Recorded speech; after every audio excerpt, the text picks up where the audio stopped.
Whether it's a monument, mural, restaurant, or shop, you can't go anywhere without seeing something Hispanic or Latino inspired. The rich history and diversity play a vital role in Southern California's culture. Yes, and for the next hour, we are highlighting some of the people and organizations making an impact as Hispanic Heritage Month comes to a close.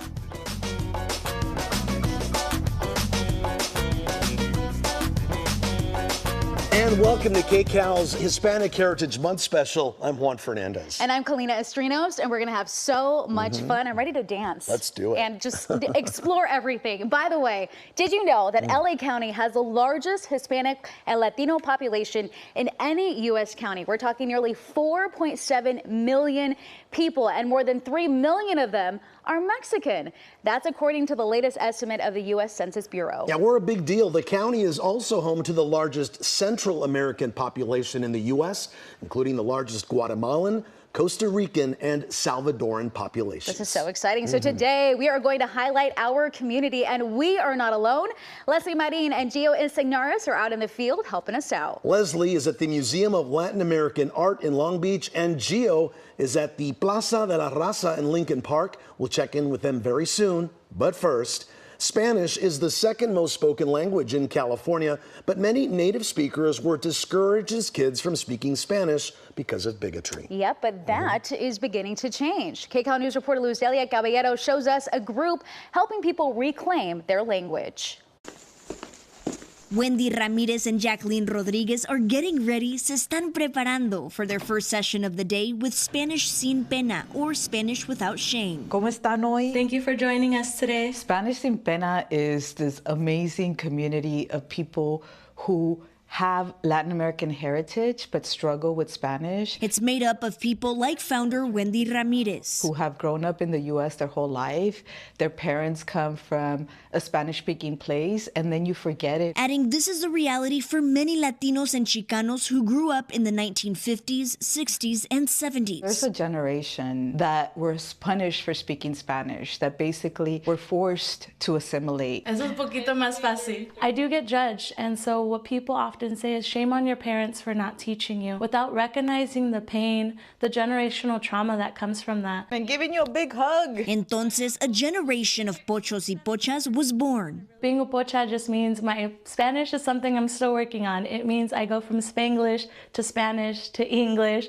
And so for me, I'm reclaiming that word in a positive way because I have no shame. Oh my gosh. And they're helping others. You're doing it. Do the same. Why did you join Spanish Sin Pena? I was not formally taught Spanish when I was younger, and I felt like I was missing out on a connection to my culture, and I feel a lot more confident now.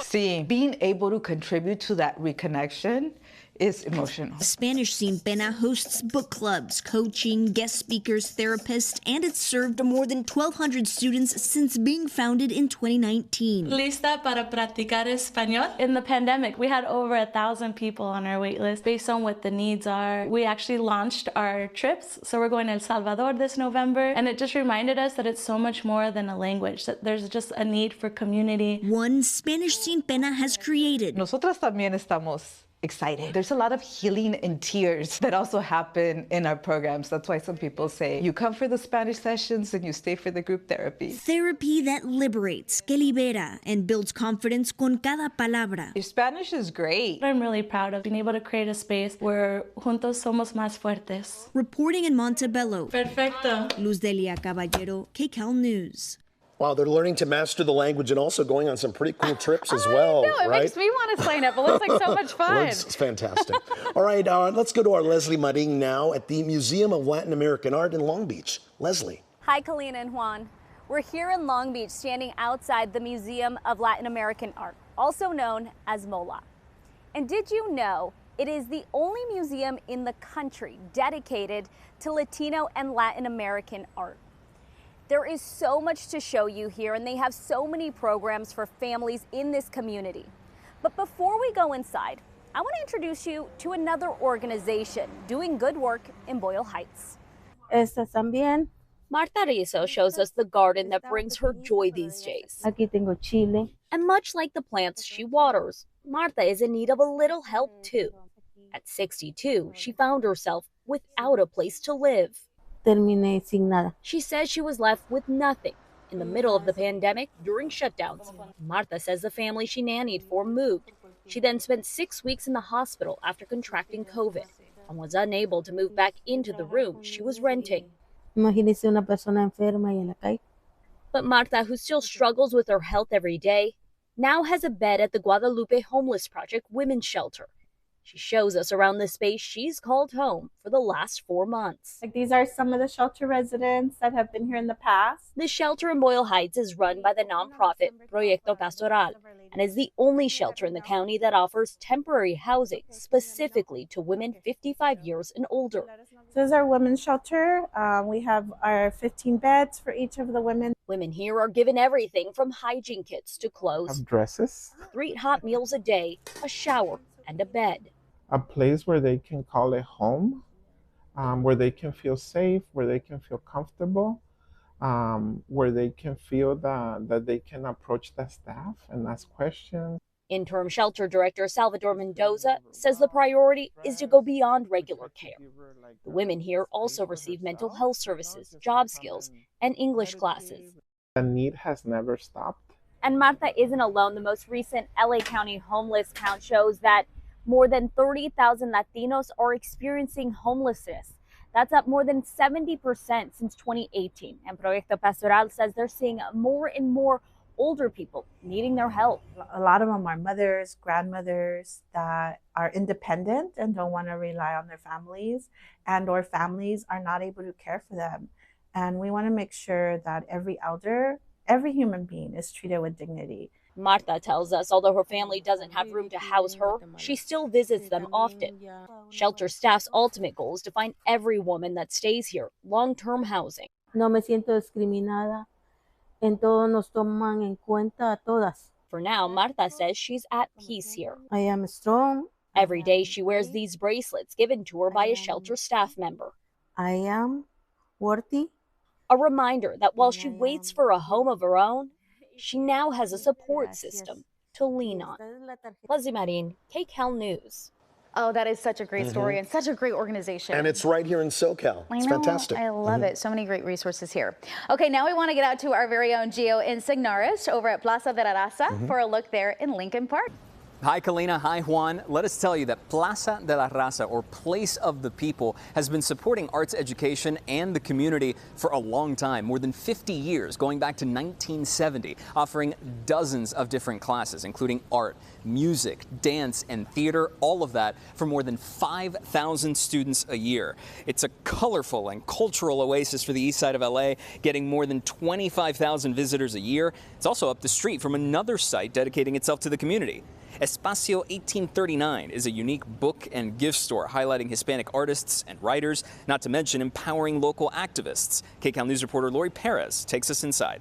In a small shop in the heart of Boyle Heights, on a street where downtown Los Angeles looms in the distance, you'll find Espio 1839. This shop has been here 13 years now. Part store, part gallery, part community room. Its founders say they are artists and activists. We as artists have a duty, to sort of uplift the voice of the community. Nico Avina is a Boyle Heights native who says they created Espio 1839 to support the history of political and social justice movements in the predominantly Hispanic neighborhood. The space hosts book readings and free workshops highlighting local creators. Every generation, has that awakening moment, and to have spaces like this where they could come into and find books and find art and find like-minded folks is super essential and needed in communities like this. 1, 2. A few months ago, that awakening came for college student Samantha Nieves, who came in for a podcasting workshop at Radio Espio, the shop's free public recording studio. I thought about so many things I can and need to talk about, so I felt that this is such an appropriate platform for me to express all these lingering ideas. Every week since then, she's been coming in to amplify her voice as a young Mexican Salvadorian woman on her podcast, Spaced Out Audios, talking about everything from the need for more affordable housing to the lack of Chicanos and Chicanas in higher ed. I recognize that I need to start questioning and being very loud about how I question. So a podcast is a perfect platform. One day, in what would be a full circle experience, she hopes to work giving people in her community more tools to express and advocate for themselves in places like Espio 1839. Creating a platform for working class communities to not only engage, but contribute. In Boyle Heights, Lori Perez, KCAL News. Coming up, committed to the Latino community for more than 3 decades. The East LA organization zeroing in on the health and well-being of the LGBTQ plus population. It should be something that should be timeless, an heirloom piece, something that you can pass down to your children, grandchildren. Plus, lined with history and shaped by culture, the hat shop honoring its Hispanic heritage.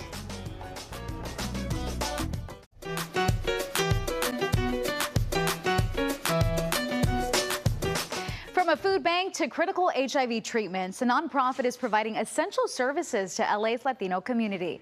KCAL News reporter Tom Waite takes us inside their East LA headquarters. But this is the food bank.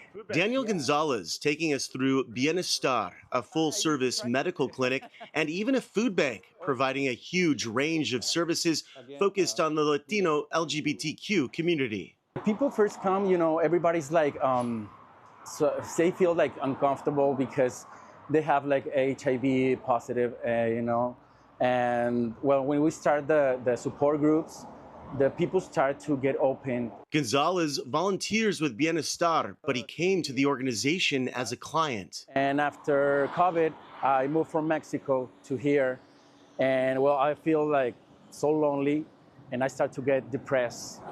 And well, I find these support groups, and Bienestar really changed my life.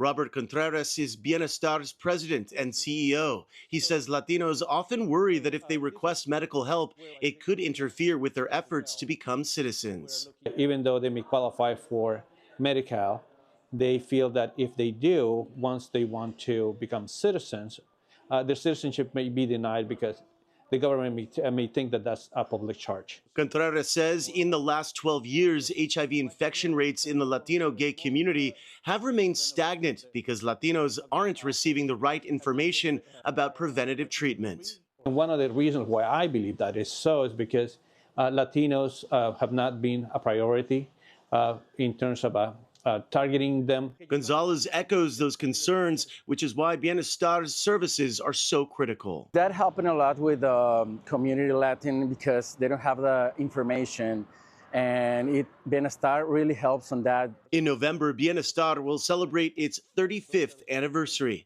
With the community's help, they plan to celebrate many more milestones. In East LA, Tom Waite, KCAL News. Reaching for the stars, that's what 3 brothers are setting out to do, becoming part of the less than 11% of Latinos in the aerospace industry.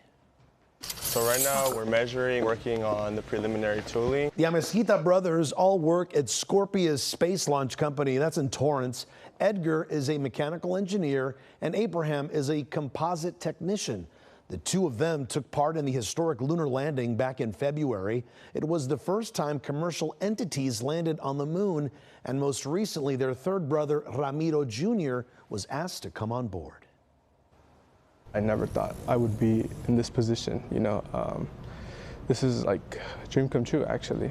Showing that, Latinos can be in this industry, it's pretty surreal. Every time I see a Latino in this field, it just kind of gives that sense of pride. A trio with big dreams and missions to achieve on this planet and beyond. Talking about reaching for the stars, right? I know, that's so cool. Right. Okay, so sun protection, a fashion statement, or honoring a culture. We are taking you inside a shop that honors Hispanic heritage with each hat they make. Each hat, and KCAL News reporter Luz Delia Caballero shows us their innovative techniques to make timeless pieces. Take a look. We've been making hats for almost 10 years. Buried deep within the heart of Boyle Heights, Every hat starts off with the felt. This is just the raw body. Is Marqués Clásico, a hat shop oozing with Mexican pride. And this will give it its initial shape. We are Mexican hatters. It's not only what we do, but it's deeply ingrained in what we do because that's who we are. Inside, you'll see Gilberto Marquez, his wife Cynthia, and nephew Adrian Ramirez hard at work. These pieces, to me, are much more than a hat. They're representations of a culture. Some hats will be a fedora, some hats will be a Western hat, a tejana. Then this over here is a charro hat. I don't know anyone else who is doing pyrography on a charro hat. We have some men's and women's clothing coming out pretty soon. I fell in love with the idea of working with my hands. I'm not as talented as Cynthia is as far as artwork, but I have that want in me to express myself, so I do that through hat making. So once Gilberto is done with his work, the hat then goes to Adrian. I'm about to make a self-band. The longer I've been here, it's been more like, okay, like I have more respect for it now. Because what started out as his way to pay for school books has now turned into a career. I've been doing this since 2020. Now it's time to hand things over to Cynthia. It's currently in the works. For design. I only have one chance. I can mess it up. People call it differently. They call it branding, etching, pyrography. I like to add different techniques into the drawing so it can either look like 3D or more like realistic. Just adding the little details. A dream that started in New York and brought them to LA. We started doing hats in our tiny shoebox apartment in Brooklyn to then our garage at home throughout COVID. Little did they know their dream would soon turn into something much bigger than they could have ever imagined. If you're passionate about something and you keep working towards it, anything can happen. I think this is a good start. Their hats now worn by celebrities including Karin Leon, one of the fastest rising stars in regional Mexican music.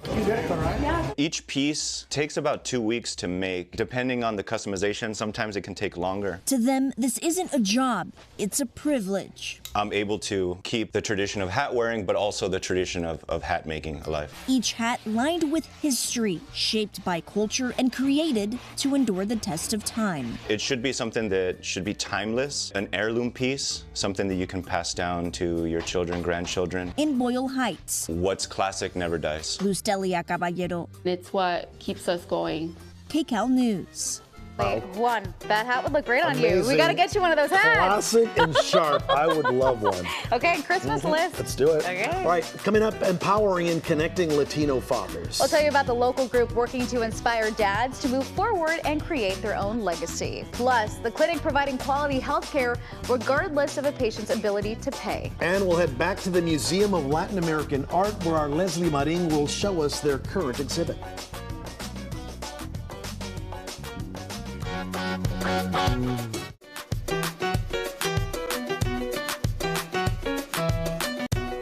Welcome back to KCAL News as we celebrate Hispanic Heritage Month.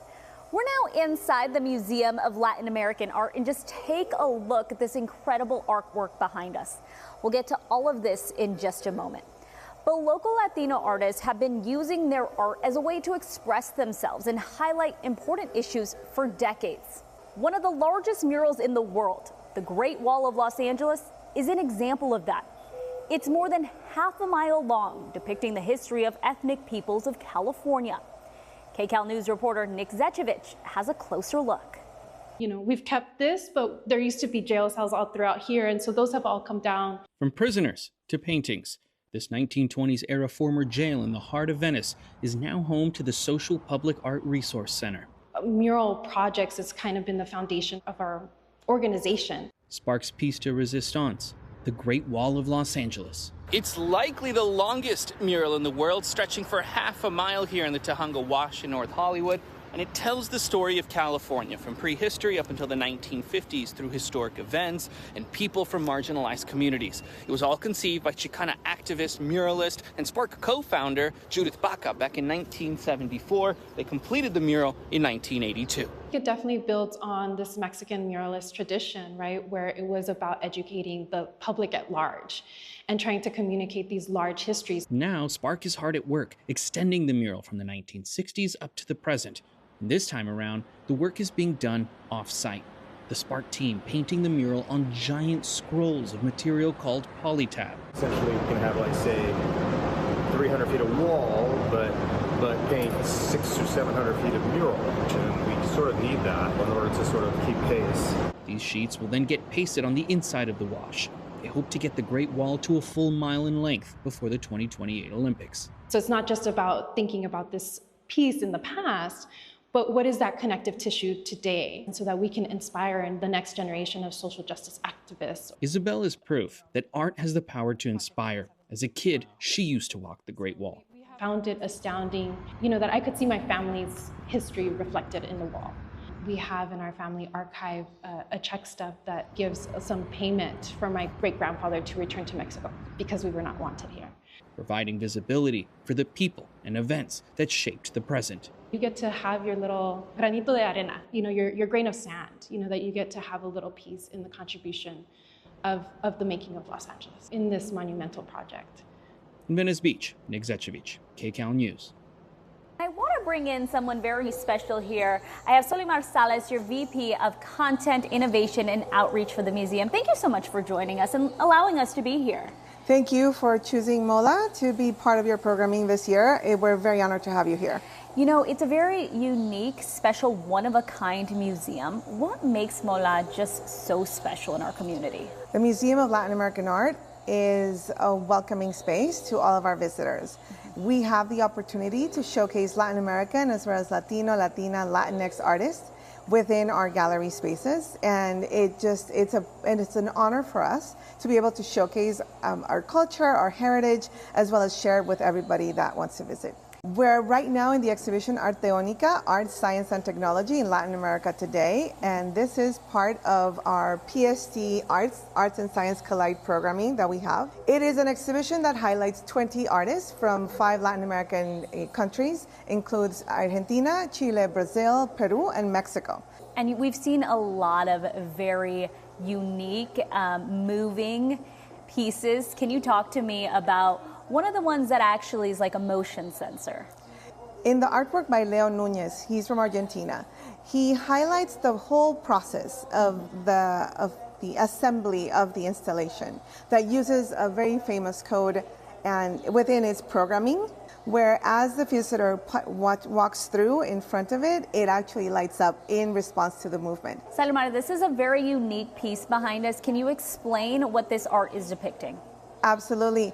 So this is an installation by Dora Bartolotti, and what she creates here is very much an interactive experience, where she was able to include the community into a conversation about creating awareness of disappeared women in Mexico, particularly. Thank you so much.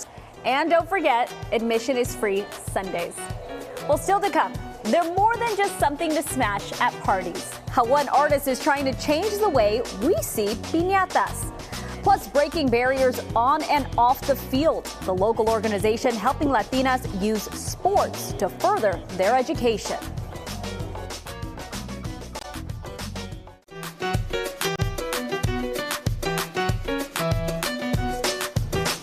Welcome back. Fathers play a vital role in their children's lives, but sometimes they need support too. That's right. And one group's mission is to do just that for Latino fathers, helping them break any negative cycles, promote positive mental health, and create meaningful bonds with their family. KCAL News reporter Rina Nakano introduces us to the Latino Dad Connection. After an indigenous saging ritual, these men gather at an ofrenda bonfire to talk about family members they miss. It's a way that we can honor our ancestors. They're part of Latino Dad Connection, co-created by Efrain Reyes. Close your eyes. Despite having a master's in human and family development, he struggled with his own past issues with his father. Why didn't he show me that he loved me? Why did he have to, choose alcohol instead of me? Alcoholism, abuse, undiagnosed mental illness. Reyes says the problem is far too common in his community. According to the National Alliance of Mental Illness, only 35% of Hispanic and Latinx adults with mental illness receive treatment each year, compared to the national average of 46%. It's often because of language barriers or legal status, but most importantly, the big one is machismo. Men in our culture are taught to be strong and to push through things, and so a lot of men unfortunately bottle things up. Recognizing that the root of the problem was their roots, Reyes and fellow father Jose Salce created Latino Dad Connection, a culturally sensitive support group to break destructive generational cycles. I didn't have a whole lot of role models. Amir Awadi was raised by a Mexican single mom. He joined the group 2 years ago to help navigate his fatherhood journey for his young son. Like your abuelo, he also fought in La Revolucion. At the monthly compadre circle, the dads open up in English, Spanish, in Spanglish. Roto, rompido, you know, so I'm still figuring that out. No judgment, just support. Many times there are tears. I just wish I could hug her again. In the last 4 years, Latino Dad Connection has expanded its program to include a podcast, an 8-week Zoom seminar focusing on relationships, communication, and financial advice. They also offer personal life coaching. I believe I am a great father, and I believe that the importance of the cultural component here is that I get to share that with my son. Our culture gets to stay alive for many generations forward. Since starting the group, Reyes says the relationship with his father has greatly improved. He and Salce hope to show that there is nothing more machismo than a strong man who can share his love. When men go back home to their families, they're coming home with a full heart, willing to spend that quality time with their partner and with their children that is precious. In Tustin, I'm Rena Nakano, KCAL News. That was so great. I love seeing it. I know. Okay, we want to go back out to our Gio in Signares with a closer look at what Plaza de la Raza has to offer. Kalina, we are inside Plaza de la Raza. Did you know, fun fact, that this is actually the longest running multidisciplinary Latino cultural arts center in the entire country? Now, classes have already started for the fall, but registration online, that's still available, or you can simply walk in. And on top of all of that, the center says that 90%, almost all of its youth students get free or low-cost classes. And with that, we know just how important access to affordable or free resources can make a difference in a person's life. In Pico Union, Clínica Romero provides healthcare services to patients regardless of ability to pay. Here's KCAL News reporter Elise Martinez. A que me ayuden a lograr mi sonrisa. Guadalupe Velasquez came to Clínica Romero in Pico Union, hoping to get her smile back. She's a little worried about her mouth and the condition of her teeth, and then she's not able to chew or eat that well. Fernando Rodriguez is the clinic's dental director. He's been with Clínica Romero for decades. Looking at her x-rays, she's not in the best condition. Clínica Romero's CEO and president says 90% of the nonprofit's patients are Latinos. We're saving lives. We believe that healthcare is a human right. Some of the people they treat are undocumented. We're not a regular community health center. We are more than that. We advocate for the rights. We advocate so they can have access to healthcare services. Clínica Romero was founded in 1983 by Salvadoran immigrants fleeing war in their homeland. The mission to advocate for the poor, inspired by Archbishop Oscar Romero, his image painted on a mural on the wall. The federally qualified health center has grown exponentially over the last 41 years, from 1 location to 6, and now serves 75 to 100,000 people a year. We are here for them. We provide all kinds of services, medical, dental, behavioral health, you name it. The cost is based on what Velasquez and other patients who come to the clinics can afford. It goes through what is called a sliding fee. We have to do it. So sometimes they end up paying $5, $10 at the most. Some of the patients haven't seen a doctor in months or even years. Clínica Romero's core mission is to guarantee access to medical services regardless of income or level of insurance. This is a safety net. If you don't have this, you won't have anything else. Rodriguez makes a plan to extract Velasquez's remaining upper teeth and then give her a full denture. At the same time, she'll be able to smile, right? ¿Verdad? Eso es lo que le preocupa. After years of hiding her teeth, Clínica Romero giving Velasquez the care she needs so she can smile with confidence. In Pico Union, Elise Martinez, KCAL News. Another great organization right in our own backyard, right? There you go. Right, let's go back to our Leslie Marin checking out the unique outdoor exhibit at MOLA. Hi, Juan. We're now outside at the Robert Gumbiner Sculpture and Events Garden. Robert Gumbiner actually founded the museum. Here you'll find more than a dozen sculptures. This is also the museum's only permanent collection. Paintings and sculptures aren't the only forms of art, of course. One nonprofit bookstore and cultural center is helping kids learn about their ancestry through music. And that's not all they do. KCAL News reporter Tina Patel takes us inside the Achuchas Centro Cultural. When Julia Gonzalez heard a family friend playing the jarana, she asked her mom if she could learn. The 7-year-old didn't know anything about the instrument, she just liked the way it sounded. The jarana is one of the main instruments played in son jarocha, a type of folk music that originated in Veracruz, Mexico. It's been growing in popularity here in the States, which is why this summer Tia Chucha's, a cultural center in Silmar, decided to offer son jarocha classes as part of its free cultural arts series. What I like about this class is that we get to do some fun activities and we also get to do some games. Chuy Sandoval, the son jarocha instructor, says he's not trying to teach these students to become professional musicians. He just wants to help Tia Chuchas expose children in the San Fernando Valley to different Latino music and art forms. I'm happy that they decided to throw in son jarocho in their curriculum because it's a community-based music. We're using the music and the instrument learning process to build community. The staff at Tia Chucha says building community has been their goal since poet and activist Louis Rodriguez opened the Cultural Center more than 20 years ago.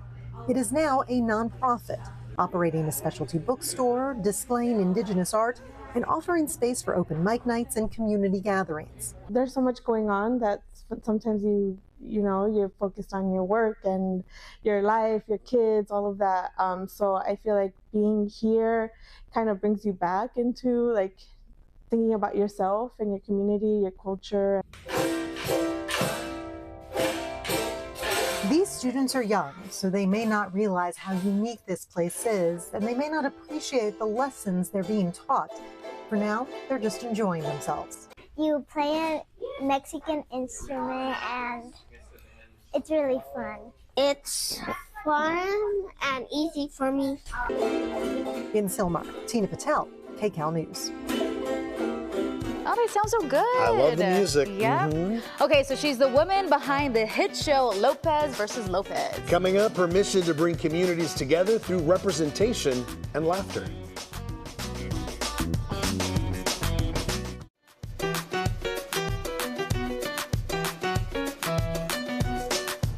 You probably heard representation matters. Well, experts say it can help foster understanding between communities. Hollywood has made some progress, but there's more work that needs to be done. And our Suzanne Marquez spoke to the showrunner of Lopez versus Lopez about the show's impact. I'm here! My ear! I thought sober he'd be loving, considerate, patient. I was expecting Mexican Tom Hanks. I love how with your show, you've really gotten to know a part of yourself. Like you said, you kind of like felt like you were between two worlds. That's how I've always felt my whole life. Like, it's like, what are you? Well, I'm half this, I'm half that, or I'm part this, part that. Yeah. And I feel like that's such a common experience for a lot of Americans. Yeah, absolutely. You know, I grew up with a Salvadorian mother and a Jewish father. One side of my family, like they were like doctors and lawyers, and then the other side of my family, they're like valets and maids, and because they came to this country, with nothing, and they had to make something of themselves. And I was always jumping between worlds. I didn't feel like I fit in with either, and so that's why I turned to writing, actually, because that's where I like really found myself. I was like exploring my identity crisis through my writing. When I saw George Lopez's daughter pop on TikTok, I immediately followed, had no idea how hilarious and original she was. You have to tell me what was going on in your brain, because it's fantastic. Yeah, well, it was during the pandemic and I was just doom scrolling like everybody does on TikTok. And she came up in my TikTok, and I thought it was so hilarious because the video that I saw first was her twerking upside down and like talking about her daddy issues. And I was like, this is a show. This is hysterical. So I ended up meeting with both of them. And I said, I think that there's a show here about you guys reconnecting. And they were actually in the middle of reconnecting. They had been estranged for a while, but the pandemic, brought them together. Like it brought many families together. And so they were in the midst of healing their relationship. Did you just say you were proud of me? I did, man, and I meant it too. That's all I ever wanted to hear. Is it a collaborative approach? Do you throw ideas out and they're like, oh, how about this way? Yeah, definitely. It's a very collaborative. I have a writer's room, and we actually have like 9 Latino writers in the room, which I'm very proud of. Yeah. It's very rare to have that many coming up. I've been in this business for 10 years now, and I've never been in a room with that many Latino writers. So I'm very, very proud of that. And I ask everybody in my room to like just bring your lives into the room. Like, let's talk about what's going on with your family. Like, what crazy thing did your mom say to you today? And then the stories just evolve from there. What's on the manifestation board now? I know. I feel like I'm like this is my dream. I'm living my dream. To be 3 seasons in. Yes. I think for me, like, I think there's still a lack of Latino representation in television. And so my goal is to, continue to create more shows where I can cast Latinos. So, we're the only majority Latino cast sitcom in television right now, like even in network and streaming. So it's just us. And I don't think that that's right. That doesn't represent what the landscape in America looks like. So I'm going to continue to fight to have us be seen on screen. She's doing a great job, isn't she? No, and Really we need great. more for sure. All right, leveling the playing field for girls. Yeah, we're going to explain one mom and daughter's goal to empower young athletes. Plus, push it out of the realm of only destruction to being preserved and actually admired. we'll explore the rich history of piñatas and one artist's mission to change how we see them. And we'll check back with our Gio Insignaris to see what else Lincoln Park has to offer.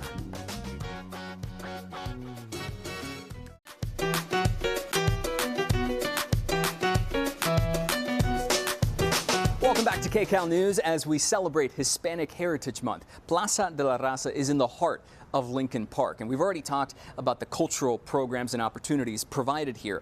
But the park's recreation department also offers sports and fitness, and we know how significant that can be for so many young people. But we also know that for some, playing sports, youth sports in particular, is a privilege. Well, one local nonprofit is working to change just that. KCAL News reporter Rina Nakano shows us how it's helping Latina and minority girls advance their education through sports.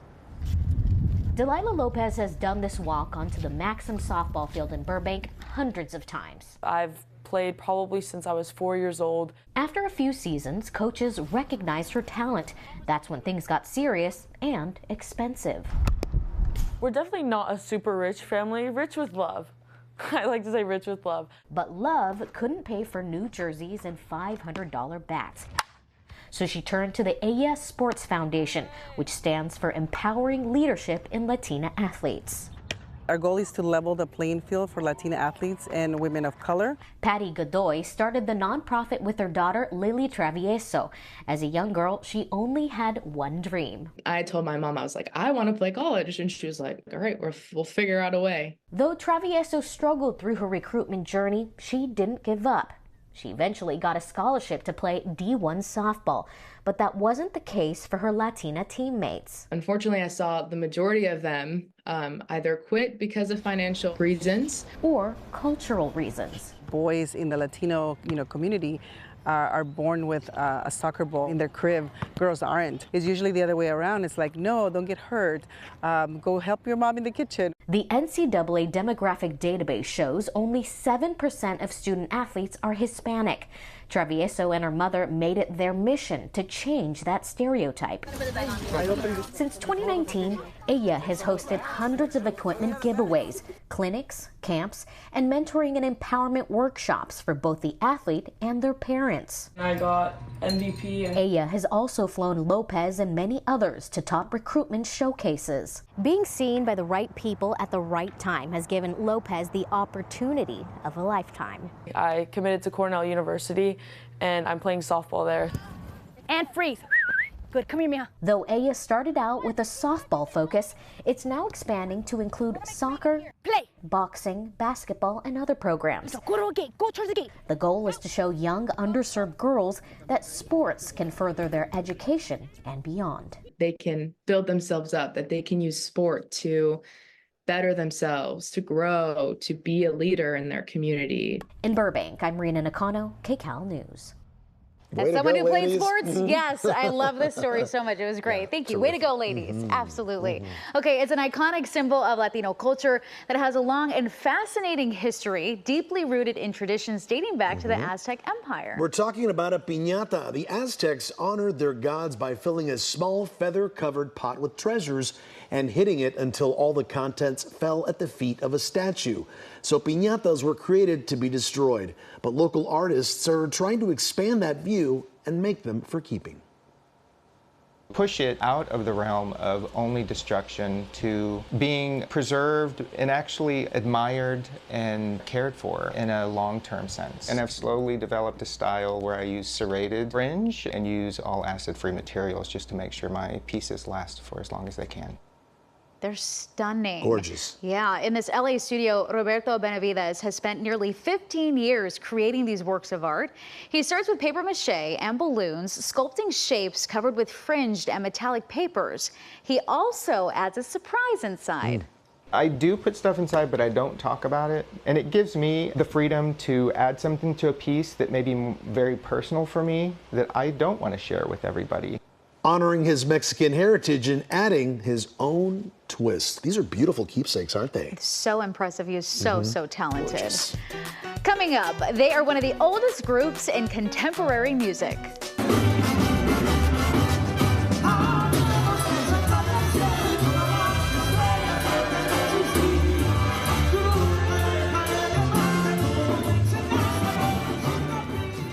How la original Banda El Limón helped pave the way for other musicians.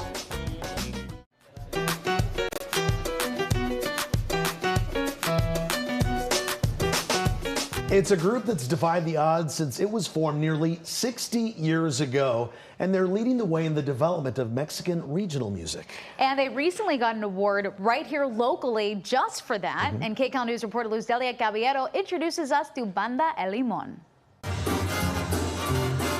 La original Banda Limón de Salvador Lizárraga is one of the oldest groups in contemporary music. La Banda Limón was founded in 1965 in Sinaloa, Mexico. Juan Lizárraga is their leading member. I have been playing with the band for 25 years. And do you love it? Yes, I love it. Adding the band is his legacy. Mi legado. My father was Salvador Lizárraga, the founder of La Original Banda Limón. Lizárraga is a part of a 16-member group that's responsible for many firsts within their genre. We were the first to record vocals with music. Adding the group has also paved the way for other musicians to use synthesized sound in their arrangements.